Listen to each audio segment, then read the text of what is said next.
Demat a dan emat en eil video goslet ar planeten Veurs.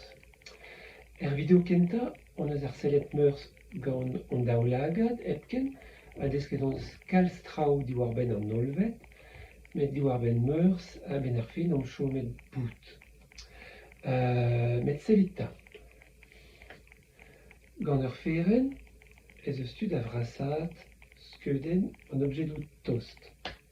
Met gant diou feren, e c'hellan brasat skeudenn an objedoù pell. Neuze poent eo sevel binvioù efe du sor, evit ar sellout gwelloc'h ar blanedenn Veurs, hag evit kavout pem troad ar maout. Tro-dro 1500 e vo e krouet al luneden. E pen kentan e oa nemet ur gorzen gant diou feren met ar cheñchamant bras e vo e. E 1510 e vo e ar skiantour Galilée an inig kentañ implijas al luneden evit ar sellout an astro.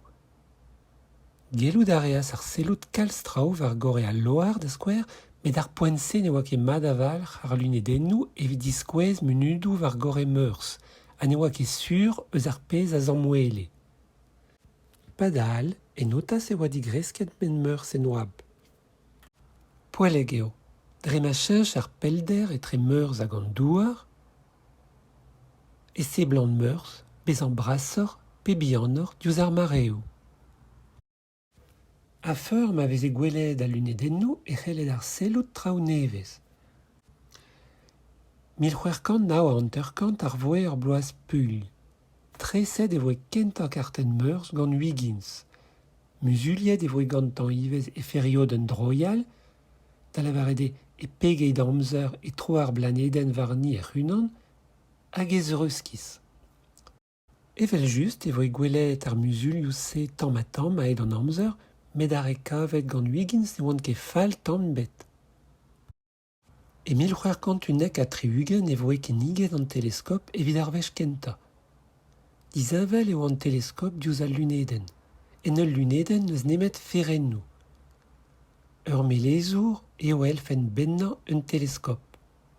Dre vraz, seul ledannoc'h eo ul luneden pe un teleskop, seul vuioc'h e c'hell brasat ar skeudennoù. Met diez kenañ evez ober ur feren vraz ha neus ket tud a gaout ur feren brasor eget ur met.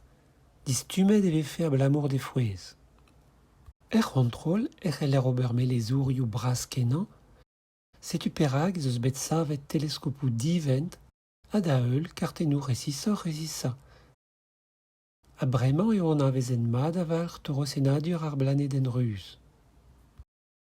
E 1500 a Trihugen e voe meneget evit ar wech kenta un tarchenn gwenn war pol-su meurs. C'hwec'h bloaz war lec'h e voe gwelet unan all war ar pol norzh. Diouezator e voe komprenet ez eus togennoù polel war Veurs evel war an douar. A cheñch a ra o ment diouzh an amzer pezh a ziskouez ez eus mareoù war Veurs. Un tifor bras zo gant an douar me mestra togennoù polel meurs zo graet gant skorn seodaou dreistol. E 1500 a Trihugen e kasas an astronomour Cassini egen laboureur da gaien. Pepini an eo a vuzulias plas meurs en oab. Dre an difor etre an daou vuzul e reljant prizia ar pelder etre meurs hag an douar. Adremañ an avezet dija ment relativel kel ar tro ar planedennoù a drugarez adredelez en Kepler e reljant jedi ar pelder etre an ol blanedennoù hag an eol. Tro-dro 1500 e voe merzet cheñchamanchoulioù meurs. Teñvalet a koachet e veze gore ar blanedenn a vechou.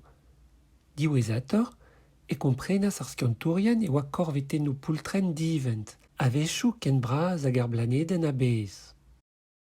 E 1500 a Trihugen e voe dizoloet Phobos a Deimos, loarennoù meurs, pe asteroidou kentor ken bihan mazint.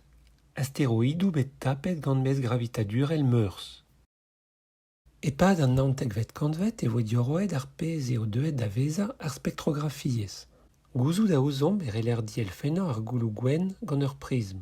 Gwenn ar goulou-se neo nemet sammad olivioù ar ganevedenn.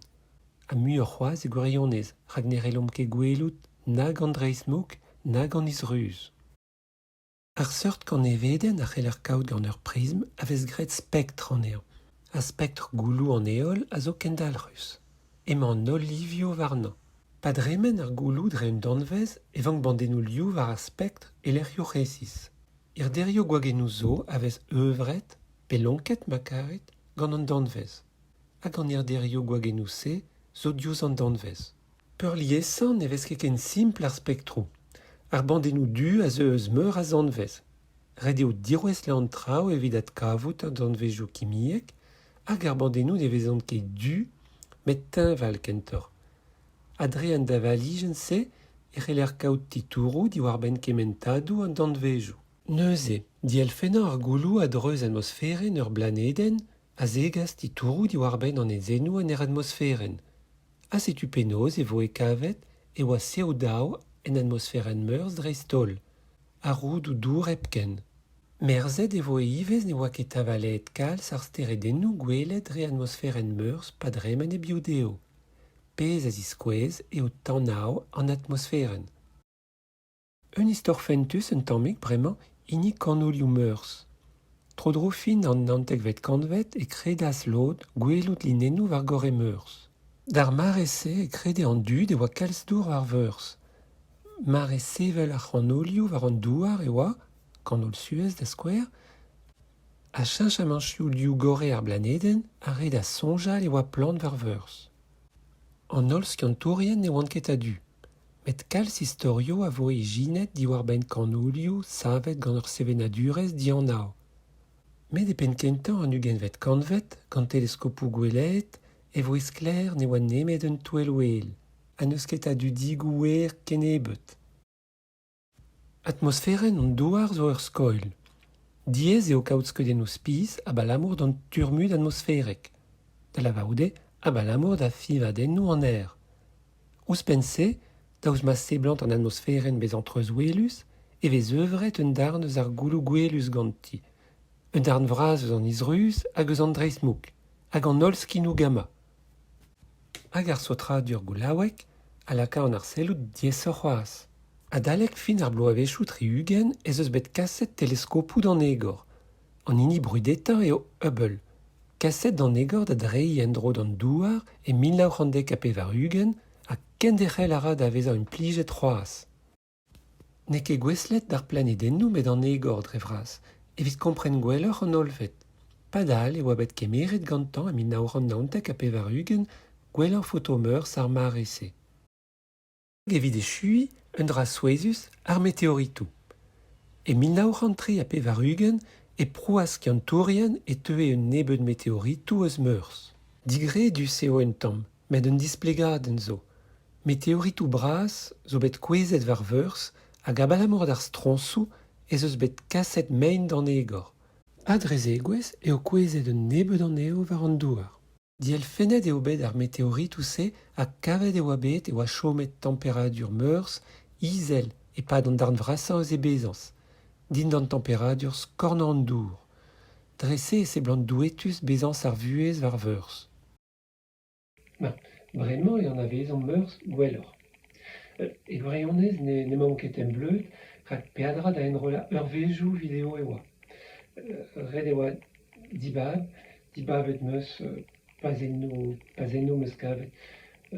Pouezus hag ez avar da displega evel just, en mankout a ra kalz traoù.